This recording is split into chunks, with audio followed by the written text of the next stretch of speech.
Kakauwi ko lang galing sa trabaho mga dre, no? Alas 5. May surprise sa akin mga dre. Lagi ko itong chinecheck kung ano ng resulta. Ang sinasabi, pinoproseso pa rin daw. Wala pa rin result. Nire-review pa rin, nire-review. Pero pag uwi ko ngayon, may tumambad sa akin. Eto, isang sobre. Familiar ba kayo rito mga dre? Parang 2 weeks ago, pumunta kami ni Regal sa post office, kinuha namin yung ganito niya mga dre, no? Ito na yung inaantay ko nung matagal-tagal mga dre, no? Ito na yung passport, tama ba? Wala namang ibang papadala sa akin ng ganito mga dre, no? Kaya malakas ang kutob ko na ito na yung passport ko.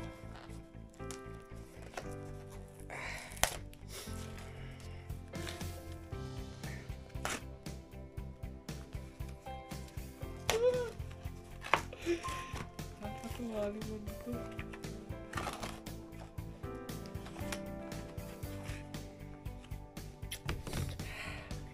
Kinabutan ako.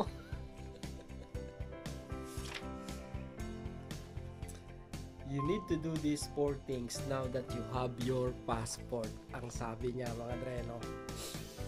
Check to make sure your personal information is correct. Sign your name on page 3 if you're 16 or older. Don't sign anyone else's passport. This makes the passport invalid. Fill in your emergency contact information in pencil so you can update it if you need to. Pencil? Protect your passport by keeping it tightly secured in a sealed plastic bag, a waterproof case, or a pouch to prevent water damage. Yun. At eto na ang reveal. Teden! Yan, no? Nagre-reflect ang ilaw. Yun, mga dreno.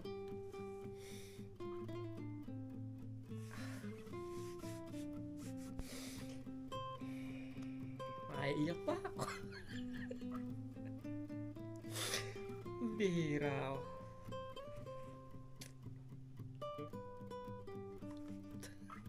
Napaka-emotional ng araw na to para sa akin mga dreno. Mas emotional to kesa nung nag-oath-taking kami mga dreno. Kasi napag-usapan nga namin mag-ama, no, yung oath-taking parang after nun, wala na mga dreno. Kumbaga, yung, alam mo yung parang naka-floating ka kasi kahit resident card wala ka, di ba? Yung ganun. Pero ngayong may passport ka na, grabe. Kasi dati, di ba, yung passport mo, Philippines mga dreno. Pilipino ka eh. Pero ngayon, di ba?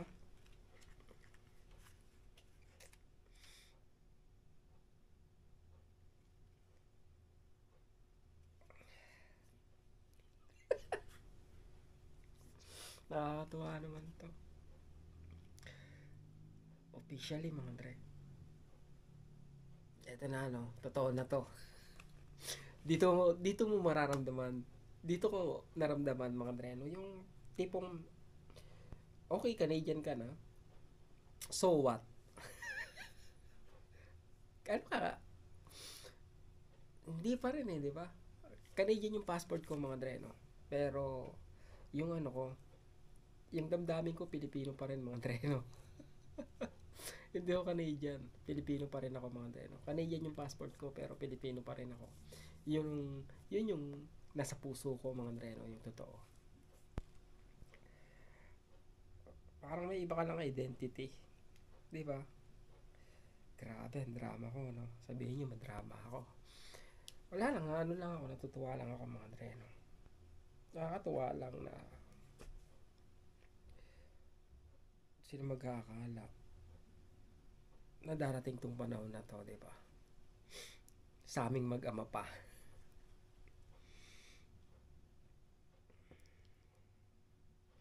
Ibig sabihin, hindi na ako Pilipino.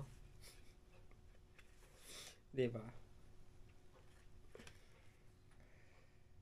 Wow. Okay, reviewin pala, no? Ang sabi pala, reviewin. Reviewin daw kung ano.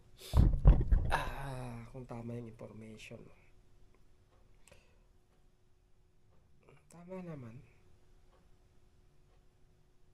10 years pala itong kinuha ko mga dreno. Pambihirang luha to. Ayaw maputol eh.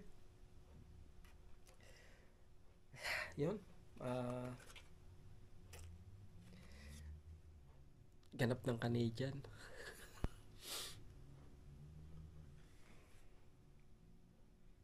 Parang hindi totoo. Parang ano. Parang wala lang. Parang panaginip lang eh mga dreno. Pag uwi ka ng Pilipinas, di ba? Iba na yung papakita mong passport. Pag pupunta ka sa ibang lugar, iba na yung passport mo. Di ba? Madre, naisip ko lang yung ano. Actually, hindi naman naging mahirap yung ano, yung journey, yung journey namin dito sa Canada mga dreno. Madali lang naman kung paano kami nakapunta sa Canada kasi nga kinuha lang ako ni ano ni Jocelyn mga dreno. So mahirap lang yung mag-apply eh, 'di ba? Yun na yung mahirap para sa akin. Pero bukod doon, wala na eh, 'di ba? Mahirap lang kumuha ng mga papeles, lalo na kung hindi kumpleto yung papeles mo, 'di ba?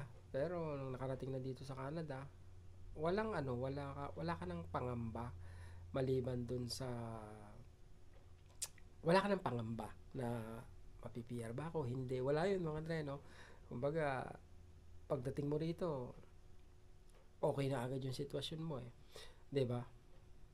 Isang beses lang nung nakaranas ako nung ilang buwan pa lang ako, medyo nakasagutan ko yung ano mga dre, no?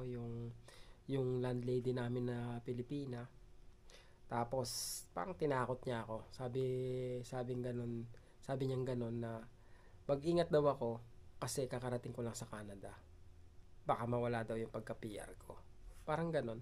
Yung irereklamo niya ba ako? Yung nananakot mga Andreno. So, kayong mga bagong PR lang mga Andreno, kaka-PR pa lang. Ano po, hindi po basta-basta mawawala yung pagka-PR niyo mga Andreno. Kumbaga, hindi ganun kasimple. Yung iba nga kailangan pang dumaan sa hearing eh. 'Di ba? Hindi kung tatakotin kayo ng ano ng ibang tao. Huwag kayong ano, huwag kayong maglala mga dre, no? Hindi ganun dito. Tsaka ano pa ba?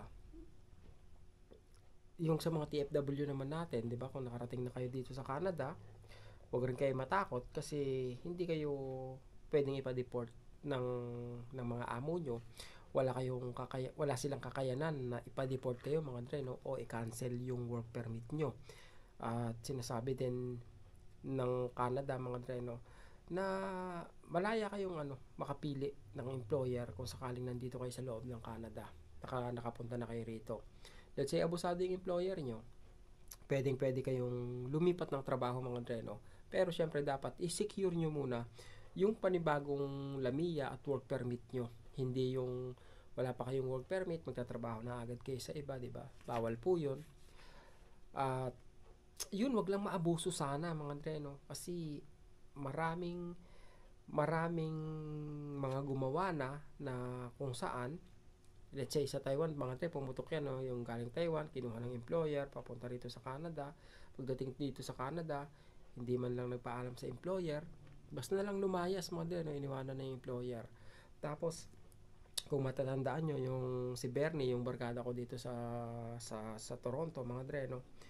I think naikwento niya rin sa akin na may ilan silang kasamang mga Pilipino na wala ring paalam, basta na lang umalis mga dre, no? Dun sa ano sa trabaho nila. Kaya ang ginawa nga ng amo nila is kumbaga ano, inimbitahan sila sa hapunan mga dre, no? Parang bibitayin eh, no? Huling hapunan. Inimbitahan sila sa hapunan. Pagkatapos, tinanong sila kung ano bang naikwento ng mga taong bigla na lang umalis, mga dre, no? Kasi ilang tao yun eh. Sabi nga nun, bakit nila ginawa yun? Hindi ba nila gusto yung pamamalakad? Di ba sana man lang nagpaalam? Yung ganon. Kaya lang, hindi rin naman nila alam kasi nga, wala rin sinabi sa kanila, mga dreno. May mga insidente rito, mga dreno, na kung saan, naka work permit sila, close work permit. Pagkatapos, kumbaga, iniinggit nila yung mga kasama nila sa trabaho na may part-time sila na hindi declared, kung kani-kanino nila kinikwento, hanggang isang araw, yun, nahuli sila, mga dreno. At tapos ang pangarap nila, 'di ba, napauwi sila sa Pilipinas kasi bawal 'yun, mga dreno, bawal na bawal 'yun.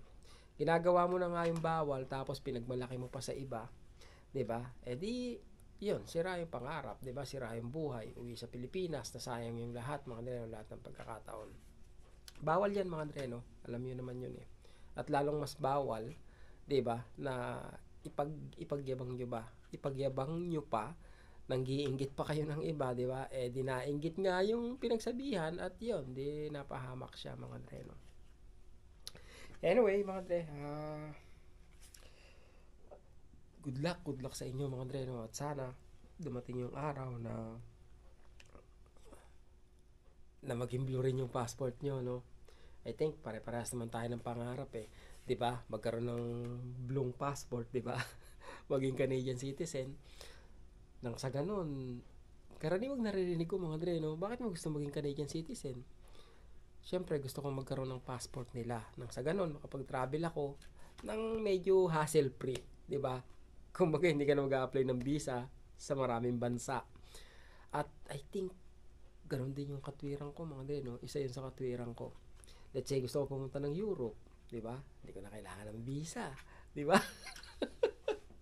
Gusto ko pumunta ng Japan, 'di ba? Hindi ko na kailangan ng visa. Yung ganun, mga dre, no? Pero ano nga bang ano? Ano nga ba? 'Di ba? Anong advantage ng Canadian citizen ka? Ang alam ko, mga dre, may disadvantage kung dual citizen ka. Kasi let's say na makulong ka sa ibang bansa, mga dre, no? Tas dual citizen ka. Parang hindi ka completely susuportahan ng Canada para matulungan ka sa kinakaharap mong kaso dahil nga dual citizen ka. Yun yung isa sa disadvantage daw. Unlike na kung Canadian citizen ka lang, yung pag may aberya na nangyari, 'di ba? Kumbaga full support sa iyo yung Canada, mga dre, no? Yun daw yung isang advantage. Kumbaga, kukuhanan ka pa nila ng abogado kung kailangan mo ng abogado, 'di ba? Yung ganun. Anyway, happy day. Akala ko sobrang ordinaryo ng araw na to, mga dre, no? Kaya hindi nyo alam eh, 'di ba? Kung kailan magiging special yung araw. Oh, kailan pala yung expiration nito? Tingnan natin. September. Ano ngayon? Okay. 5 days ago nila ginawa to, mga dre, no? Ang bilis, di ba? 5 days ago nila ginawa. Tanggap ko na agad. So, yun, mga dre, no? Tsaga-tsaga lang, ganun talaga. Mahirap, lalo na ngayon, di ba? Medyo challenging. Yung kahit maging PR yata, challenging na rin, mga dre, no? Pero wala namang ibang choice eh kundi sumunod eh, 'di ba?